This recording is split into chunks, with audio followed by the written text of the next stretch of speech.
Haleluya, selamat pagi. Bagaimana kabarnya Bapak Ibu, saudara sekalian, sehat? Kiranya berkat Tuhan selalu menyertai kita semua. Renungan hari ini berjudul Yang Bagus Belum Tentu Kehendak Tuhan. Kisah Rasul 16 ayat 4-8 berbunyi demikian. Dalam perjalanan keliling dari kota ke kota, Paulus dan Silas menyampaikan keputusan-keputusan yang diambil para rasul dan para penatua di Yerusalem dengan pesan supaya jemaat-jemaat menurutinya. Demikianlah jemaat-jemaat diteguhkan dalam iman dan makin lama makin bertambah besar jumlahnya. Mereka melintasi tanah Frigia dan tanah Galatia karena Roh Kudus mencegah mereka untuk memberitakan Injil di Asia. Dan setibanya di Misia mereka mencoba masuk ke daerah Bitinia, tetapi Roh Yesus tidak mengizinkan mereka. Setelah melintasi Misia, mereka sampai ke Troas. Bapak, Ibu, dan saudara sekalian, Paulus dan Silas berangkat bersama-sama untuk menyampaikan keputusan sidang di Yerusalem bahwa orang-orang non-Yahudi, misalnya Yunani, Romawi, dan yang lain, kalau mau jadi Kristen percaya Yesus, tidak harus mengikuti tradisi Yahudi seperti disunat dan sebagainya.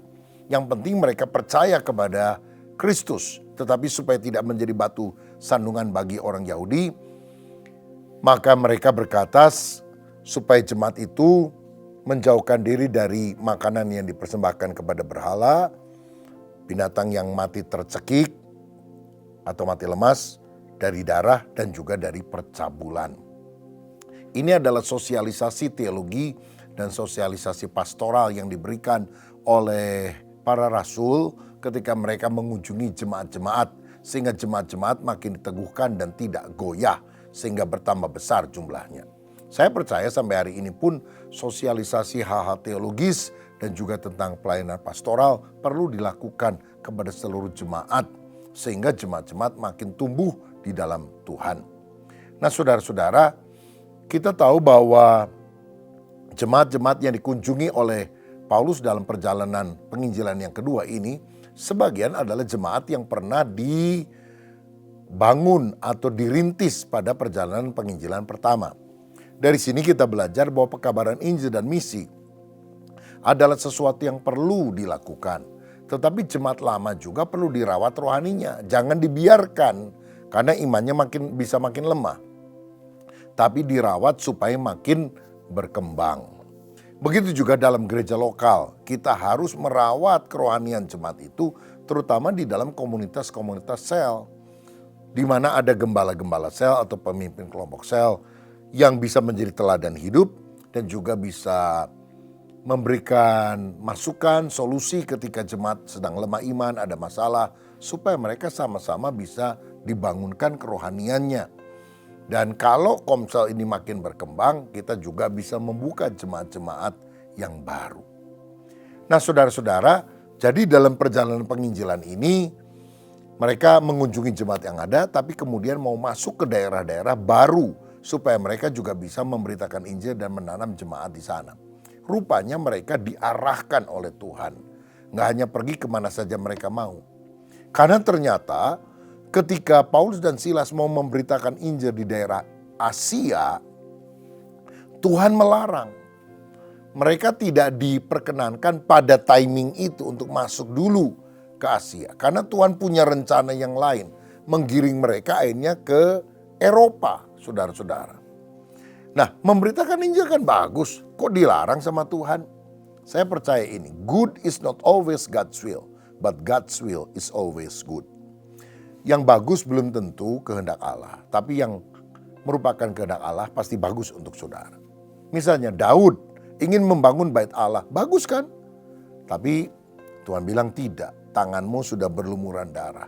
Biar anakmu saja, Salomo, yang membangunnya.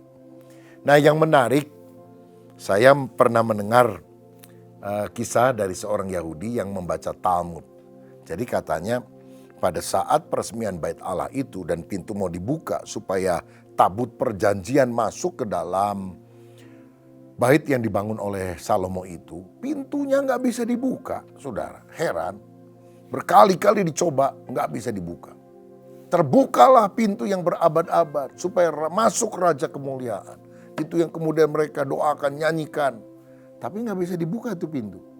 Sampai hanya mereka merendahkan hati dan berkata, "Ya Tuhan, demi hamba-Mu Daud, tolong bukalah pintu itu."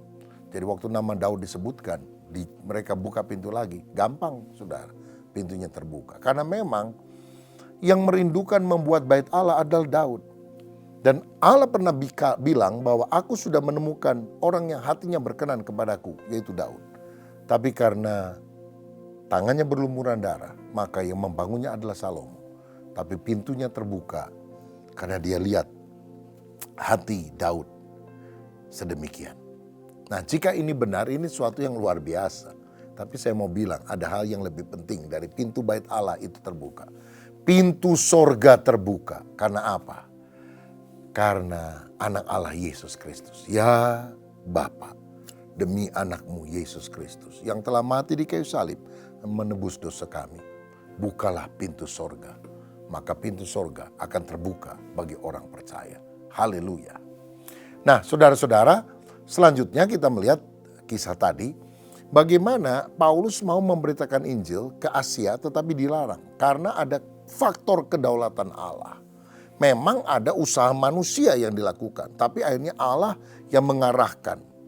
Kekristenan memang lahir di Asia, saudara. Yesus lahir di Bethlehem. Tetapi tumbuh dewasa di Eropa. Kenapa Tuhan menyuruh mereka ke Eropa? Mungkin karena tanah hati mereka lebih siap untuk ditaburi benih firman daripada orang-orang di Asia. Waktu untuk Asia akan tiba. Tetapi pada waktu itu Eropa yang terlebih dahulu mendengar berita Injil. Eropa, kemudian orang Eropa kan ke Amerika. Tapi hari-hari ini saya percaya ini waktunya untuk Asia. Korea Selatan sudah dilawat Tuhan sekian puluh tahun yang lampau. Sekarang Tuhan sedang melawat Indonesia. Biar Indonesia menjadi negara pengutus misi kepada bangsa-bangsa. India akan dilawat oleh Tuhan secara lebih dahsyat. Bahkan lawatan Allah ini akan terjadi kembali ke Yerusalem, ke Asia. Saudara-saudara, tetapi saya percaya bahwa rencana Tuhan lebih baik dari rencana manusia. Kalau ada yang pacaran, udah mau kawin, ada masalah sampai batal.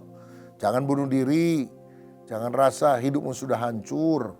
Karena Tuhan punya rencana yang lebih baik dalam hidup saudara. Coba saudara pikir, mungkin ada beberapa di antara saudara juga menikahkan bukan dengan pacar pertama. Aduh, waktu dulu putus rasanya, aduh dunia runtuh, maunya mati. Tapi sekarang saudara sudah nikah, punya anak, mungkin mikir, iya ya, untung saya nikah dengan yang sekarang, bukan yang dulu. Yang sekarang ini kehendak Tuhan yang lebih baik. Bukan berarti yang lama itu jelek dan sebagainya. Untuk saudara, pasangan yang terbaik itu yang Tuhan sudah berikan sekarang, bukan yang dulu-dulu. Rencana manusia bisa gagal, tapi rencana Tuhan tidak akan bisa gagal. Saya ingat saudara, kita itu mau membeli sebuah sekolah Kristen, ada gereja di dalamnya.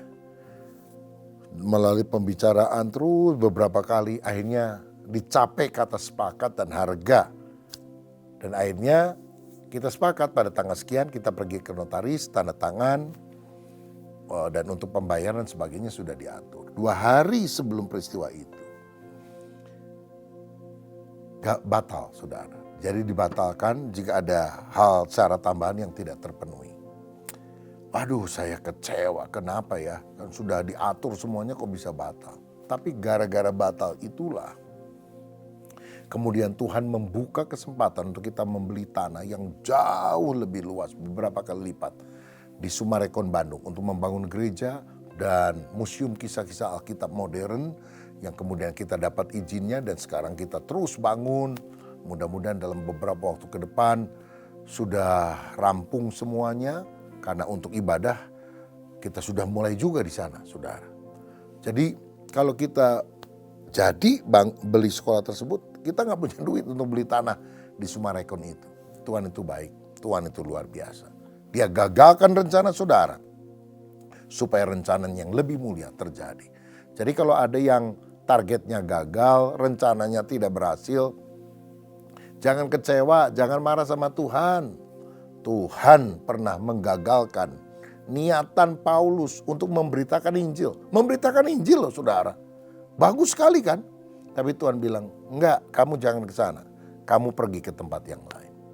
Rencana Tuhan adalah yang terbaik. Good is not always God's will, but God's will is always good.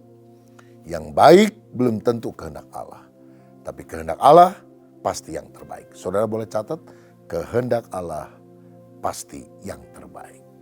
Saudara karena itu percaya kepada Dia, ya tulis, kehendak Allah pasti yang terbaik. Terbaik untuk saudara, terbaik untuk kita sekalian, karena kita punya Allah yang maha baik. Kehendak Allah adalah yang terbaik. Mari kita berdoa.